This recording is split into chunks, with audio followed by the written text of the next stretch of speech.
Okay, student, we have completed 5 lecture in this chapter. Now start lecture 6. Topic है domain of modulus and greatest integer functions. जो आज का हमारा topic रहने वाला है बेटा, domain of modulus and greatest integer function. कल मैंने आपसे प्रीवियस लेक्चर में डिस्कस किया था डोमेन फाइंड करना कि बेटा न्यूमरेटर वाला कंडीशंस में डोमेन को कैसे फाइंड करते हैं बेटे, ठीक है ना। फ्रैक्शन वाले पार्ट में कैसे डोमेन फाइंड करते हैं बेटा, रूट वाले केसेस में डोमेन को कैसे फाइंड किया जाता है बच्चे। कल हमने पॉइंट को डिस्कस कर लिया था बेटा। आज हम डिस्कस कर रहे हैं मॉडुलस फंक्शनों को लेकर और ग्रेटेस्ट इंटीजर फंक्शंस को लेकर कि किस टाइप से हम डोमेन को फाइंड करते हैं। फर्स्ट क्वेश्चन हमारे पास एग्जाम्पल में लिखा है बेटा, क्लियर करते हैं। सबसे पहले मैं डिस्कस करना चाहूँगा मॉडुलस फंक्शन के बारे में। आप आई होप यदि भूले नहीं तो मैंने मोड ऑफ एक्स के बारे में डिस्कस किया था। क्या होता है mode of x? Mode of x के बारे में मैंने डिस्कस किया था कि एक्स की वैल्यू पॉजिटिव कब गेट होगी, जब एक्स ग्रेटर देन कितना होगा बेटा, इक्वल टू 0 होगा। मुझे एक्स नेगेटिव कब गेट होगी, जब एक्स की वैल्यू क्या होगी बेटा, लेस देन 0 होगी। क्लियर होगी पूरी बातें। ये आपने मोड ऑफ एक्स के बारे में डिस्कस किया था। ओके बच्चे, ओके अब चलते हैं एग्जाम्पल की तरफ। एग्जाम्पल क्या कह रहा है बेटा आपको, देखिए एग्जाम्पल लिखा f x equal to mod of x minus 3 is divided by x minus 3। आपसे उसने पूछा कि बताओ इसका डोमेन क्या होगा। सिंपल सी बात है, मॉडुलस लगता है दिमाग में एकदम क्लिक कर गया मॉडुलस का क्वेश्चन। नहीं बेटा, क्वेश्चन को ध्यान से समझो। ऊपर भी एक फंक्शन लिखा हुआ है एक्स में, नीचे भी फंक्शन लिखा हुआ है एक एक्स में। तो न्यूमरेटर डिवाइड बाई कितना हो गया, डिनोमिनेटर का क्वेश्चन हो गया। न्यूमरेटर डिवाइड बाई डिनोमिनेटर का क्वेश्चन होता है सर, आपको मैंने बता रखा कि फंक्शन कब डिफाइन नहीं करता, जब डिनोमिनेटर किसके इक्वल हो जाता है, 0 के होता है। फंक्शन कब डिफाइन करेगा, जब denominator does not equal to कितना हो जाएगा, 0 हो जाएगा। पॉइंट क्लियर हो गया बेटा। तो ये यहाँ पे पॉइंट को हमें डिस्कस करना था बच्चे। मॉडुलस लिखा, कोई ट्रबल वाली बात नहीं बेटा। मॉडुलस तो एक कन्फ्यूजन करने के लिख दिया उसने अभी डोमेन के, इन केस ऑफ डोमेन, ठीक है ना। तो मॉड ऑफ एक्स माइनस 3 को हमने cancel, divide by x minus 3 था, तो it f x not define, x minus 3 equal to 0। Function define is x minus 3 does not equal to 0। तो domain कितना हो गया फंक्शन का, भाई क्या नहीं आनी चाहिए वैल्यू, 3 नहीं आनी चाहिए। इसका मतलब कुछ भी आए पर 3 नहीं आनी चाहिए। तो रियल में से क्या कर दीजिए, माइनस कर दीजिए 3 को। तो फंक्शन क्या गेट हो गया, डोमेन हो गया। क्योंकि आप सभी जो डोमेन फाइंड कर रहे हैं, रियल नंबर फाइंड कर रहे हैं, मैंने उसे -3 कर दिया क्योंकि 3 को उसने मना किया। जब 3 को उसने मना किया तो 3 नहीं आना चाहिए, बाकी चाहे कुछ भी आ जाए। तो रियल में से -3 कर दो ना उठा के 3 को, तो फंक्शन क्या गेट हो गया, डोमेन फाइंड हो गया। ओके बच्चे, अब चलते हैं नेक्स्ट एग्जाम्पल की तरफ बेटा। Next move ahead. Function given है f x equal to 1 upon square root x plus mod of x. Question अब थोड़ा सा क्रिटिकल कर दिया, डिफिकल्टी की तरफ बढ़ता चला गया क्वेश्चन को। मोड पहले कंडीशन समझाएगी, यदि इस टाइप का क्वेश्चन है तो बहुत इजीली डील हो जाते हैं, डोंट वरी। अब थोड़ा डिफिकल्टी पकड़ ली उसने क्वेश्चन में। डिफिकल्टी क्या है क्वेश्चन में, सबसे पहले उसने डिस्कस किया मोड ऑफ एक्स को लेके। मोड ऑफ एक्स के हमने डिस्कस किया कि एक्स पॉजिटिव कब होता है, जब greater than equal to 0। Negative कब होता है, नेगेटिव ऑफ एक्स होता है।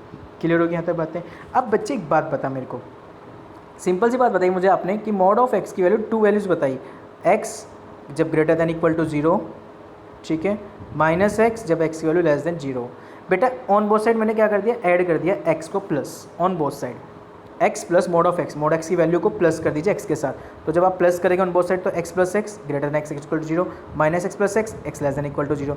कितना हो गया, 2x if x greater then 0 पर। 0 कब हो रहा है, एक्स लेस देन 0 पर। यानी पहला पॉइंट। अब यहाँ समझने वाली बात है, क्योंकि डोमेन गेट कर रहा हूँ, डोमेन में क्योंकि कंडीशन बननी है एक तो फर्स्ट अपॉन सेकेंड, यानी न्यूमरेटर डिवाइड बाई डिनोमिनेटर की कंडीशन। तो सबसे पहला पॉइंट तो ये कि डिनोमिनेटर क्या नहीं होना चाहिए, 0। उसने यही कहा कि डिनोमिनेटर क्या नहीं पॉसिबल है, 0। क्योंकि डिनोमिनेटर यदि 0 हो गया तो फंक्शन कभी भी डिफाइन नहीं हो सकता। इसका मतलब कि जो मेरा फंक्शन है इसकी वैल्यू कभी 0 पॉसिबल नहीं रखनी भी। क्लियर होगी बात। यानी इक्वलिटी तो कभी रिप्रेजेंट नहीं करेगा, 0 की इक्वलिटी को तो कभी रिप्रेजेंट नहीं करेगा, यानी 0 नहीं आना चाहिए। इसका मीनिंग क्या है, 0 नहीं आना चाहिए। क्लियर होगी बात यहाँ तक तो, क्योंकि डिनोमिनेटर 0 पॉसिबल नहीं है। ओके, अब आते हैं सेकेंड पॉइंट की तरफ। सेकेंड पॉइंट हम डिस्कस करते हैं कि मोड के रूट के अंदर कभी नेगेटिव पॉसिबल नहीं है। यदि रूट के अंदर नेगेटिव आ गया तो वो कॉम्प्लेक्स बन जाता है, दिस इज़ नॉट पॉसिबल, जो फंक्शन को डिफाइन नहीं करेगा। तो जब बच्चे फंक्शन को डिफाइन नहीं करेगा तो अब क्या क्या कंडीशन आपने मना की है कि भाई फर्स्ट कंडीशन तो आपने ये मना कर दी कि x plus mod of x की वैल्यू 0 पॉसिबल नहीं होनी चाहिए, ठीक है ना। आपने दूसरी कंडीशन डिफाइन कर दी कि x plus mod of x की वैल्यू लेस देन 0 नहीं आनी चाहिए, ठीक है ना। ये 2 केस आपने डिफाइन कर दिया। इसका मतलब फंक्शन की वैल्यू ग्रेटर देन 0 पर रहने वाली है। किस पे रहने वाली है, ग्रेटर देन 0। यानी जो 1 upon x plus mod of x की वैल्यू होने वाली है वो क्या होने वाली है, ग्रेटर देन 0। पॉइंट क्लियर हो गया, क्योंकि 2 केस तो तुमने ऑलरेडी मना ही कर दिए, by does not equal to 0 और लेस देन 0। 2 केस आपने मना कर दिया, एक तो लेस देन 0 वाला और एक इक्वल टू वाला 0 केस वाला। 2 केस मना हो गए। तो तीसरा केस क्या बचा, ग्रेटर देन का तो बचा था, तो आपने क्या किया, x plus mod of x greater than कितना हो गया, जीरो लगाया आपने, कर दिया apply, x plus mod of x greater than zero for when जब एक्स ग्रेटर देन कितना था, जीरो। क्योंकि आपको पता लगेगा है बच्चे, कॉन्सेप्ट को देखते हुए बच्चे, कि आपके पास जो कंडीशन आई थी X plus mod of x greater than zero ही आ सकती है, इक्वलिटी क्यों नहीं आ सकती है। इक्वलिटी पे यदि मैं यहाँ जीरो रख दूंगा इसके अपॉन में जीरो, तो इन्फाइनाइट बन जाएगी, इसलिए ये पॉसिबल तो हो नहीं सकता कि वो जीरो को रखे, तो जीरो तो इक्वल टू वाला साइन तो कभी पॉसिबल नहीं है। लेस देन क्यों नहीं आ सकता, लेस देन आते सर ये रूट हो जाएगा, रूट के अंदर नेगेटिव कभी पॉसिबल नहीं होता, तो इसका मतलब क्या है, इक्वल भी नहीं आ सकता, लेस देन भी केस नहीं हो सकता, तो क्या केस हो सकता है, केवल ग्रेटर देन। जब ग्रेटर देन केस हो सकता है तो इसका मीनिंग क्या हो गया बच्चे, कि x की वैल्यू जीरो से ग्रेटर होगी, कितनी ग्रेटर, जीरो से इन्फिनिटी तक, पॉजिटिव इन्फिनिटी तक। तो डोमेन कितना हो गया फंक्शन का, जीरो से इन्फिनिटी तक का हो गया। फंक्शन कितना हो गया बेटा, जीरो से इन्फिनिटी तक का इस फंक्शन का डोमेन हो गया। क्लियर हो गया पूरा पॉइंट, ये नहीं हुआ। यानी आपने क्या किया बच्चे, रिपीट करो ध्यान समझ, कि आपके पास जो x plus mod of x लिखा हुआ था उस पर तुमने दो फंक्शन की कैटेगरी बनाई, एक तो बना 2x, एक बना 0, ठीक है ना, ग्रेटर देन इक्वल टू 0, और एक है लेस देन 0, ठीक है। उस सिचुएशन पे आपने नीचे वाली कंडीशन को पकड़ लिया भाई, 1 अपॉन रूट में लिखा होता है कंडीशन में, है ना। रूट के अंदर पहली बात क्या है, नेगेटिव नहीं होना चाहिए, यानी लेस देन 0 पॉसिबल नहीं होना चाहिए। ये लेस देन 0 आ गया तब भी फंक्शन वैल्यू डिफाइन नहीं करेगी, इक्वल 0 आ गया अंदर तब भी फंक्शन वैल्यू डिफाइन नहीं करेगी। तो दो केस तो उसने क्या कर दिया, माना। तीसरा केस क्या बचा था, ग्रेटर देन 0 का तो केस बचा था, वही इसका आंसर आ गया। यानी x की वैल्यू 0 से ग्रेटर, कितनी ग्रेटर जाएगी, पॉजिटिव की तरफ मूव करेगी। x की वैल्यू यदि मैं नंबर लाइन पे देखो, ये 0 है, ये पॉजिटिव इन्फिनिटी है, और ये बेटा नेगेटिव इन्फिनिटी। मैं पूछूँ कहाँ तक जा रही है, 0 से ग्रेटर, तो 0 से ग्रेटर तो यही पार्ट होगा ना। इधर तो क्या होता है, नेगेटिव वाला पार्ट होता है, इधर वाला पार्ट क्या होता है, ग्रेटर देन वाला पार्ट होता है। यानी 0 से ग्रेटर देन कितना, प्लस इन्फिनिटी तक। पॉइंट समझ आ गया, तो यानी 0 से इन्फिनिटी तक मूव करेगी। ओके बच्चे, चलते हैं नेक्स्ट एग्जाम्पल की तरफ बेटा। नेक्स्ट एग्जाम्पल क्या कह रहे हैं, f x is equal 1 upon root x minus mod of x. फिर से वही केस आ गया, सेम केस, ठीक है। अब माइनस में आ गया, मॉड एक्स की वैल्यू आपने लिखी, ये हो गया। अब आपको करना क्या है, एक्स में से माइनस करना है मॉड ऑफ एक्स की वैल्यू को, एक्स में से माइनस करना होगा मॉड ऑफ एक्स की वैल्यू को। आपने माइनस करना शुरू किया, x minus x if x greater than equal to 0, x plus x, क्योंकि जो मॉड एक्स की वैल्यू नेगेटिव रखोगे, नेगेटिव वो और नेगेटिव ये, तो नेगेटिव नेगेटिव पॉजिटिव, इसलिए x plus x if x less than कितना हो गया, 0 हो गया। ओके बेटा, तो सिचुएशन क्या बनी, एक्स की वैल्यू ग्रेटर देन 0 पर, तो वैल्यू कितनी आ रही है आपके पास, 0। ग्रेटर देन इक्वल टू पे तो कितने, एक्स की वैल्यू जब मैं ग्रेटर देन इक्वल टू 0 लिखता हूँ तो वैल्यू कितनी गेट होती है, 0। और जब मैं एक्स की वैल्यू को लेस देन 0 करता हूँ तो वैल्यू कितनी गेट होती है, 2x। अब मेरी बात बहुत ध्यान से समझिए, अब पॉइंट का समझने का डिस्कशन करते हैं स्टार्ट। भाई मुझे एक बात बता, पहला पॉइंट क्या है बेटा, पहला फर्स्ट पॉइंट तो मेरे पास ये है बच्चे कि रूट आया हुआ केस में, क्या आया हुआ है, root x minus mod of x. पहला पॉइंट रूट को समझते हैं। भाई रूट के अंदर क्या नहीं आने चाहिए, लेस देन 0 वैल्यू नहीं आनी चाहिए, क्योंकि यदि मैं लेस देन 0 रखूँ तो नेगेटिव आ जाएगा, नेगेटिव पॉसिबल नहीं है, तो यानी लेस देन 0 पॉसिबल नहीं हुआ, ये केस कैंसिल हो गया। x minus mod of x की वैल्यू क्या नहीं पॉसिबल है, 0 पॉसिबल नहीं है, ये भी केस कैंसिल हो गया। x की वैल्यू ग्रेटर देन 0, और x की वैल्यू यदि मैं ग्रेटर देन 0 रख दूँगा तो 0 को उसने खुद ही मना कर देगी, x की value greater than equal to 0 पर कितनी आ जाएगी, 0, तो ये भी पॉसिबल नहीं। तीनों पॉसिबल नहीं हुए, कौन कौन सा केस, ना तो लेस देन वाला केस, ना इक्वल वाला केस, ना तो लेस देन, ना इक्वल और ना ही ग्रेटर देन, ये तीनों केस क्या हो गए, फेल। जब तीनों ही केस फेल हो गए तो यानी फंक्शन का कोई भी डोमेन नहीं होगा, यानी फंक्शन डोमेन को डिफाइन नहीं करेगा, यानी डोमेन कितना हो गया, 5 हो गया। क्लियर हुआ क्वेश्चन, नहीं हुआ, वंस अगेन रिपीट कर रहा हूँ, क्वेश्चन को ध्यान से समझिए। क्वेश्चन की लैंग्वेज क्या लिखी हुई, लैंग्वेज को समझ बेटा। लैंग्वेज में उसने बस ये डिफाइन करना चाह रहा है कि 1 upon root x minus mod of x लिखा हुआ है, तो पहले हमें इसी पर डिस्कस कर लिया। पहले हमने इसका फंक्शन बना लिया, इसका फंक्शन हमारे पास बन के आया क्या क्या बेटा, इसका जो हमारे पास फंक्शन बना बच्चे, वही फंक्शन ये बना है कि भाई 0 कब आ रहा था, जब मैं x की वैल्यू को या तो 0 रखूँ या 0 से ग्रेटर रखूँ, यानी पॉजिटिव पे भी 0 आ रहा है, इसका मीनिंग क्या हो गया, 0 पॉजिटिव पे भी 0 आ गया। और 2x कब आ रहा है, जब मैं x की वैल्यू नेगेटिव रखूँगा, x की वैल्यू क्या रखूँ, नेगेटिव। ये दोनों पॉसिबल नहीं हो पा रहे, क्यों, क्योंकि जब मैं फंक्शन को देखता हूँ x minus mod of x को रूट के अंदर, तो इस फंक्शन के अंदर ना तो नेगेटिव पॉसिबल है और ना ही 0 पॉसिबल है, दोनों ही पॉसिबल नहीं हो सकते। तो इसका मतलब क्या है, पॉजिटिव पॉसिबल होगा। पर पॉजिटिव को मैंने ध्यान दिया कि जब मैं कर रहा हूँ कि जब मैं पॉजिटिव वैल्यू रखता हूँ तो उस पर सब पे वैल्यू कितनी आती है, 0। जब मैं 1 पुट करूँ, चाहे 2 पुट करूँ, चाहे 3 पुट करूँ, चाहे 4 पुट करूँ, सब पे आंसर कितना देगा, 0। तो यानी जब मैं इसे 0 लिख दूँ तो 1/0 कितना बन जाएगा बेटा, इन्फिनिटी, जो कि फंक्शन को डिफाइन नहीं करेगा। तो सेंस क्या आया इसका बेटा, सेंस ये आया बच्चे, निकले कंक्लूजन ये हो गया कि ना तो ये लेस देन पे कवर कर रहा है, ना ये इक्वल पे कवर कर रहा है, ना ये ग्रेटर देन पे कवर कर रहा है। तो तीनों केस कैसे हो गए इसके फेल, इसलिए फंक्शन क्या हो गया, फाई हो गया। इसलिए फंक्शन का डोमेन कैसे आ गया बेटा, फाई आ गया। क्लियर होगी पूरी बात बच्चे। चलते हैं नेक्स्ट एग्जाम्पल की तरफ बेटा। नेक्स्ट एग्जाम्पल क्या कह रहा है बेटा, लेट्स सी। एग्जाम्पल में लिखा बेटा function is equal 1 minus mod of x minus 2। Simple सी बात है, न्यूमरेटर टाइप का क्वेश्चन दे दिया तो न्यूमरेटर मॉडुलस से कितना ही लगा दे, डजेंट मैटर। आपको पता है x की वैल्यू चाहे 1 रखो, 2 रखो, 3 रखो, 4 रखो, 5 रखो, 6 रखो, फंक्शन की वैल्यू हर पॉइंट पे क्या होने वाली है, डिफाइन होने वाली है। जब फंक्शन की वैल्यू हर पॉइंट पर डिफाइन है तो that is x belongs to real number, इसका डोमेन हो गया। x belongs to real number क्या होगा इसका बेटा, डोमेन हो गया। पॉइंट क्लियर हो गया। तो फंक्शन का डोमेन कितना हो गया, x belongs to real number. ठीक है बेटा। अब चलते हैं नेक्स्ट पॉइंट की तरफ बच्चे। नेक्स्ट पॉइंट क्या कह रहा है बेटा, नेक्स्ट एग्जांपल है ग्रेटेस्ट इंटीजर का फंक्शन। ग्रेटेस्ट इंटीजर के फंक्शन में उसने बताया कि जो f(x) है वो is equal 1/√x plus greatest integer function x। अब मैं डिस्कस कर लेता हूँ, फिर से रिवीजन करा देता हूँ। ग्रेटेस्ट इंटीजर फंक्शन में मैंने क्या था वैल्यू को, जो इंटीजर होगा वो लेस देन और इक्वल टू x होगा, लेस देन और इक्वल टू x, जो भी इंटीजर होगा। जस्ट लाइक एग्जांपल मैंने आपको समझाया भी था बच्चे, यदि मैंने लिखा 3.7 तो उसका ग्रेटेस्ट इंटीजर फंक्शन क्या बताया था आपने, पॉइंट की वैल्यू क्या बताई थी, 3 बताई थी। रीजन समझ में आ गया था, क्योंकि ये वैल्यू मैं एज इट इज लिख सकता, क्यों, डेफिनेशन कहती है integer less than equal to एक्स। इक्वल तो हो सकता है एक्स, बट शर्त क्या है, इंटीजर होना चाहिए, और इंटीजर कभी भी डेसिमल में एक्सप्रेस नहीं होते हैं।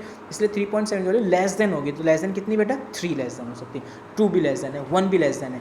समझ में आ गया, सभी पॉसिबिलिटी है उसकी लिखने की बेटा। क्लियर होगी यहाँ तक बात बेटा। तो इस तरह से आप ग्रेटेस्ट इंटीजर के फंक्शनों को डिफाइन करते बेटा। ओके बच्चे। अब देखते हैं क्या क्वेश्चन में डोमेन पूछे हुए हमसे। हमने फिर से बनाया x plus greatest integer function x। भाई बच्चे एक बात बता, x plus greatest integer function x, इसकी क्या क्या कैटेगरी डिफाइन हो सकती है। भाई ये रूट के अंदर है, पहला पॉइंट मैं सिंपल विदाउट रूट के लिख रहा हूँ। x plus greatest integer function की वैल्यू पॉजिटिव हो सकती है, क्योंकि जब मैं x की वैल्यू ग्रेटर देन 0 रखूँगा तो ऑलवेज पॉजिटिव मिलेगी। x plus greatest integer function की वैल्यू यदि 0 कब मिलेगी, जब मैं x की वैल्यू को 0 पुट करूँगा, ठीक है ना। और मैं कह रहा हूँ कि जब मैं x plus greatest integer function x की वैल्यू लेस देन 0 कब मिलेगी, जब मुझे x की वैल्यू में लेस देन 0 रखूँगा, यानी नेगेटिव वैल्यू रखूँगा तो इसकी वैल्यू मुझे लेस देन 0 मिलेगी। जब मैं इक्वल 0 के रखूँगा तो इसकी वैल्यू मुझे 0 के इक्वल मिलेगी, और जब मैं इसकी वैल्यू ग्रेटर देन 0 रखूँगा तो इसकी वैल्यू पॉजिटिव मिलेगी मुझे। क्लियर होगी पूरी बातें। तो ये 3 पॉइंट थे जो इसमें बेसिकली डिस्कस करने थे मुझे। क्या क्या कि भाई मेरे पास जो फर्स्ट पॉइंट हुआ, वो फर्स्ट पॉइंट ये हुआ बेटा आपके पास कि x प्लस जो आपके पास है बेटा x plus greatest integer function of x greater than 0 कब मिलेगा, जब x ग्रेटर देन 0 होगा, ठीक है। और x plus greatest integer function equal to 0 कब होगा, जब x 0 होगा। तीसरा केस क्या है इसका, x plus greatest integer function x less than 0 कब होगा, जब x लेस देन 0 होगा। यानी नेगेटिव हो गया तो ये वाला फंक्शन, इक्वल हो गया तो ये वाला फंक्शन, ग्रेटर देन हो गया तो ये वाला फंक्शन अप्लाई होगा। पॉइंट समझ में आ गया। अब बच्चे बहुत ही सिंपल सी बात है, मुझे बात को ध्यान से समझिए। यदि मैं इसे रूट पे अप्लाई कर दूं तो रूट में तो लेस देन 0 पॉसिबल नहीं है, कभी भी कैंसिल हो गया। 0 पॉसिबल नहीं है रूट के अंदर, ये भी कैंसिल हो गया। क्या रह गया पॉसिबिलिटी में, x plus greatest integer function क्या हो, ग्रेटर देन 0। इसका मतलब क्या है, इसका मीनिंग बस एक ध्यान रखना बच्चे कि इसमें से आपने क्या किया, भाई रियल नंबर पॉजिटिव, आप सभी रियल पे निकाल लेते, मैंने क्या करा उसमें से इंटीजर नंबर माइनस कर दिया। कौन सा माइनस कर दिया, इंटीजर नंबर। तो मैंने जैसे इसमें से इंटीजर नंबर माइनस कर दिया तो आपके पास फंक्शन वैल्यू गेट हो जाए, सॉरी इंटीजर कह रहा हूँ, इंटीजर नहीं, ठीक है बेटा, सॉरी बेटा इंटीजर नहीं, क्योंकि आपने क्या बताया अभी, केवल 2 केस डिलीट हो गए। कौन कौन से डिलीट केस होने, एक तो लेस देन 0, एक इक्वल 0। केवल पॉसिबिलिटी में कौन हो गया, ग्रेटर देन 0। ग्रेटर देन 0 यानी वैल्यू 0 से कितनी ग्रेटर, इन्फिनिटी तक। तो 0 से कितना होगा बेटा, इन्फिनिटी। पॉइंट समझ में आ गया नहीं आ गया, क्योंकि आपने क्या किया बच्चे, आपने केवल 2 केस तो डिलीट किए। अभी मैंने आपको बताया क्या क्या केस डिलीट किए, x plus greatest integer function x is equal to 0, क्योंकि रूट के अंदर कभी भी पॉसिबल नहीं हो पाएगा। दूसरा case root x plus greatest integer function x less than 0 आ जाए, ये भी पॉसिबिलिटी नहीं हो पाएगी। तो 2 केस तो डिलीट हो गए, तीसरा केस बचा था जिसमें आपने बता रखा कि x plus greatest integer function x का रूट ग्रेटर दैन कितना था 0। ये तब पॉसिबल था जब x की वैल्यू क्या थी ग्रेटर दैन 0। तो यानी जो डोमेन आने वाला वो 0 से ग्रेटर दैन कितना ग्रेटर दैन इन्फिनिटी तक, तो यानी 0 से इन्फिनिटी आ गई। बात क्लियर होगी बेटा। तो ये आ गया इसका डोमेन। अब आता है नेक्स्ट एग्जाम्पल में यही क्वेश्चन मैंने नेगेटिव में लिख दिया बेटा। तो नेगेटिव वाले क्वेश्चन को कैसे डिफाइन करेंगे, सेम प्रोसेस है बेटा इसका। आप मुझे एक बात बताओ, नेगेटिव वाला फंक्शन रियल याद कीजिए, फ्रैक्शनल पार्ट वाला क्वेश्चन है, झुंझुना जिसका मैंने ग्राफ बनाया था, ठीक है ना। तो ये झुंझुना वाला ग्राफ का आपको सिंपल से डोमेन, बेटा एक बात बताओ, इस फंक्शन की जो रेंज होती है, इस फंक्शन की जो रेंज मैंने आपको बताई थी कहाँ से कहाँ तक जाती है, जब मैंने डोमेन उसका सॉल्यूशन कराया था ग्राफ पेपर पे, उसकी मैंने रेंज बताई थी 0 से 1 के बिटवीन, यानी ग्रेटर दैन इक्वल टू 0 था। जो x minus real fractional real parts था, फ्रैक्शनल रियल पार्ट्स, उसकी value greater than equal to 0 but less than 1 होती है। Am I right? यही तो होती है बच्चे। तो देख बच्चे, आपने लिखा इसको, ये वाली कंडीशन दिए, देखिए वी नो दैट x की value x minus greatest integer function x की value greater than equal to 0 and less than 1 हो गया, ठीक है, जहाँ x belongs to real number हो गया। बच्चे एक बात बता, फंक्शन कब डिफाइन नहीं करेगा, क्योंकि आपको पता है कि रूट के अंदर है, x minus greatest integer function है, इसकी वैल्यू तो लेस देन 0 पॉसिबल नहीं, क्योंकि ये 0 हो नहीं सकता। यदि ये 0 हो गया तो डिफाइन ही नहीं करेगा। तो इट मीन्स इसका सेंस क्या आ गया, इसका सेंस ये आ गया कि इसकी वैल्यू 0 से तो ग्रेटर होगी, x minus greatest integer function की वैल्यू 0 से तो greater than, but less then कितने बेटा 1 के, 1 से लेस चलेगी इसकी वैल्यू। क्लियर होगी बात, क्योंकि इसकी वैल्यू क्या नहीं पॉसिबल है, 0 पॉसिबल नहीं है। क्लियर होगी, 0 पॉसिबल नहीं, यानी रियल में चल रहा था, रियल में से यदि मैंने क्या कर दूँ, इंटीजर नंबर वाले माइनस कर दूँ, इंटीजर नंबर क्या कर दूँ माइनस, तो मुझे फंक्शन क्या गेट हो जाएगा बेटा, डोमेन गेट हो गया। फंक्शन डोमेन कितना हो गया, रियल में से इंटीजर को मैंने क्या कर दिया, माइनस कर दिया बच्चों। क्लियर होगी बातें, क्योंकि आप एक बात बताओ मुझे यहाँ पे सिंपल से पॉइंट समझो, क्योंकि यदि मैं नेगेटिव रखूँगा तो सॉल्यूशन मेरा नेगेटिव जाएगा। देखिए कैसे, x minus greatest integer function की वैल्यू, मैं कह रहा बेटा माइनस के 3 रख, तो मैंने माइनस 3 रखा, तो कितना हो गया माइनस के 3, तो माइनस माइनस क्या आ गया प्लस, कितनी वैल्यू हो जाएगी 0। तो 0 क्या करेगा, फंक्शन को डिफाइन करेगा नहीं करेगा, नहीं करेगा ना, तो क्या जाएगी कंडीशन, नॉट डिफाइन वाली सिचुएशन आ रही है। तो इसी बिहाफ पे हमने क्या किया बेटा क्वेश्चंस को, कि नेगेटिव ना बच्चे, हमने क्या करना होगा, जब भी मैं नेगेटिव वाले रियल पार्ट्स को सॉल्व कराऊँ, फ्रैक्शनल रियल पार्ट को जब भी हम सॉल्व करेंगे और इसका डोमेन फाइंड करोगे 1 अपॉन करके, तो सिचुएशंस में क्या आ रहा है, क्योंकि मैंने फंक्शनल रियल पार्ट का डोमेन मैंने बता चुका हूँ आपको क्या होता है, ये मैं इसकी रेंज करा रहा हूँ आपको, ठीक है बेटा। तो ध्यान रखना बेटा, इसके जो डोमेन आया आपके पास वो कितना आ गया, रियल में से माइनस कर देना किसको, जेड को, तो फंक्शन का क्या गेट हो जाएगा बेटा, उसका डोमेन फाइंड हो जाएगा। क्लियर बच्चों बात को, समझ में आई बात, क्योंकि आपने रियल माइनस जेड, जेड क्यों लिखा, क्योंकि x minus greatest integer function क्या नहीं पॉसिबल है, 0 पॉसिबल नहीं, इसलिए हमने रियल में से किसको माइनस कर दिए, इंटीजर वाले पार्ट को माइनस कर दिया। जितने भी इंटीजर वाले पार्ट थे सबको हम क्या करते चले गए बेटा, माइनस करते चले गए। क्लियर बेटा, क्योंकि इंटीजर वाले पार्ट को पॉजिटिव इंटीजर है, सारी वैल्यू पॉजिटिव लिखता जाऊँगा तो वो क्या होगा, वैल्यू को डिफाइन करने में प्रॉब्लम्स क्रिएट करते हैं। ठीक है बेटा, क्लियर हो गया यहाँ तक बातें। तो ये थे आपके पास मॉडुलस फंक्शंस और ग्रेटेस्ट इंटीजर फंक्शंस के डोमेनों को फाइंड करना। नेक्स्ट लेक्चर में बेटा कराऊंगा, सॉरी आज नहीं करा पाए, कल नेक्स्ट वाले लेक्चर में जो लेके चलेंगे हम रेंज के टॉपिक को, और रेंज के साथ साथ मैं आपको डोमेन भी वहाँ पे दोबारा से रिपीट कराता चलूँगा, क्योंकि रेंज का प्रोसेस भी रहेगा और डोमेन भी फाइंड करना बताता रहूँगा कि किस तरह से आप लोग फाइंड करते हैं बेटा। ओके बच्चों, थैंक यू सो मच बेटा, थैंक यू।